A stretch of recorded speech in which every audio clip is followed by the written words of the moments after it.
इस समय हम स्वदेशी मेला में आए हुए हैं और आज हम देखेंगे कि यहाँ क्या क्या चीजें ऐसी हैं जो कि हमें मॉल्स और दुकानों में नहीं मिल सकती।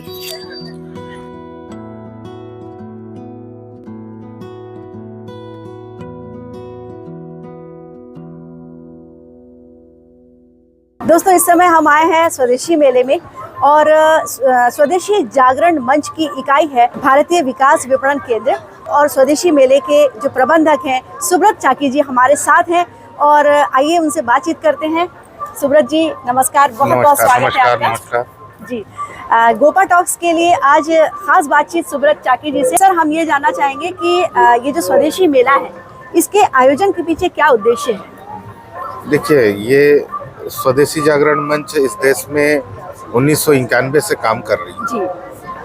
परंतु काम करते करते ऐसा लगा कि केवल प्रचार प्रसार और आंदोलनात्मक गतिविधि करना ही बहुत कारगर होगा, ऐसा जरूरी नहीं है जी।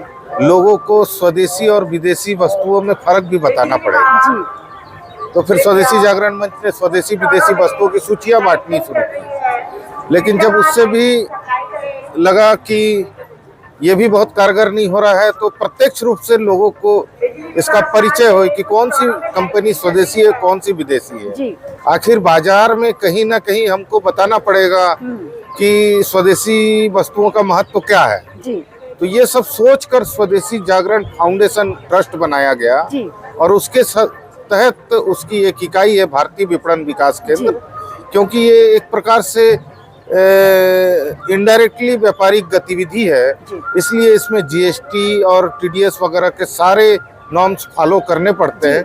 इसलिए उसके लिए भारतीय विपणन विकास केंद्र सेंटर फॉर भारतीय मार्केटिंग डेवलपमेंट बनाया गया और उसके तहत 98 से देश भर में स्वदेशी मेलों का क्रम चालू हुआ और बीच में कभी कम हुए कभी ज्यादा हुए, ऐसे देश भर में लगभग 400 से के आसपास मेले आज तक हो चुके हैं। रायपुर में यह मेला लगातार 22 वर्षों से चल रहा है। रायपुर का ये 22वां आयोजन है। आज कई जगह से, कई प्रांतों से कारीगर आए हैं, आर्टिस्ट आए हैं अपने अपने सामान को लेके आने। इनको जो यहाँ मंच मिल रहा है वो बाकी मंच से कितना अलग है, कितना खास है? बहुत ही अलग है। लोगों को इंतजार रहता है स्वदेशी मेला होना है, मतलब केवल 7 दिन 8 दिन का यह मेला होता है, लेकिन शहर के सभी लोगों को इसका साल भर इंतजार रहता है। भले 1 घंटे के लिए हो, 1 दिन के लिए हो, जरूर मेले में आने का प्रयास करते हैं जी। और उसका प्रतिशत यह जो स्टॉल धारक है उनको तो मिलता ही है जी। हमारे लिए जरूर स्वदेशी मेला का आयोजन एक बहुत कठिन काम है, क्योंकि बाजार में जब हम मार्केटिंग के लिए जाते हैं, विपणन के लिए जाते हैं, तो हमारे पास ये मान लीजिए कि 4 में से 1 कंपनी बचती है जो भारतीय है, क्योंकि मल्टीनेशनल कंपनियों की बाढ़ है बाजार में और उदारीकरण के 92 के उदारीकरण के दौर के बाद ये समस्या और ज्यादा बढ़ी है जी। तो हम किसी को अपने आम बाजार से बाहर नहीं कर सकते, लेकिन कोशिश हमारी ये है कि ये हमारे देश की वस्तु है, ये बता सके जी जी। इसके क्वालिटी में कितना फर्क होता है? क्वालिटी में कई चीजें आज हम बहुत बेहतर काम कर रहे हैं। भारत की कंपनियां बहुत अच्छा कर रही है। गारमेंट में हम विदेशी जो गारमेंट की कंपनियां हैं उनसे बहुत बेहतर काम कर रहे हैं। जो लेदर की कंपनियां उसमें बहुत अच्छा कर रहे हैं।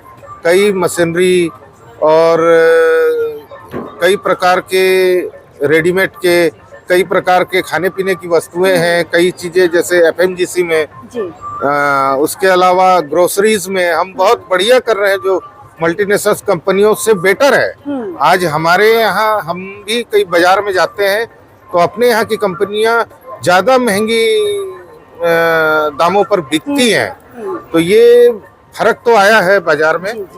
कुछ क्षेत्रों में हम आज भी पीछे हैं, जैसे इलेक्ट्रॉनिक्स और ऐसे क्षेत्र है जिसपे अभी भी उसमें भी प्रयास चल रहा है। भारत आने वाले 2 से 4 सालों में इसमें भी उभर कर सामने आएगा जी। चाकी जी, हमारे माननीय प्रधानमंत्री जी युवाओं को आत्मनिर्भर बनाने की बात करते हैं, आत्मनिर्भर बनने की बात करते हैं और स्वरोजगार शुरू करने, स्टार्टअप शुरू करने की बात करते हैं जी।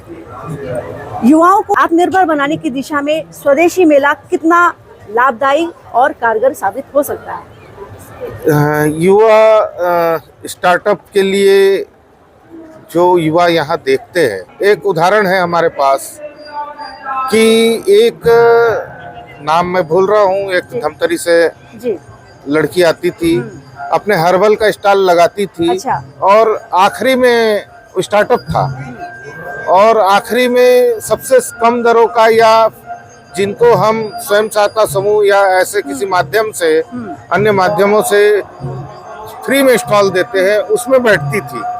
3 साल लगातार स्टॉल लगाने के बाद उसको व्यापार समझ में आया। अच्छा। तो उसने आकर मेरे को कहा, सर नहीं, मेरे को फर्स्ट डोम में स्टॉल चाहिए। तो मैंने कहा, नहीं बेटा, उस पे आप उसको पे नहीं कर पाओगी, क्योंकि हमको पैसे की भी जरूरत है। हाँ। इतना बड़ा आयोजन करने के लिए पैसा भी चाहिए।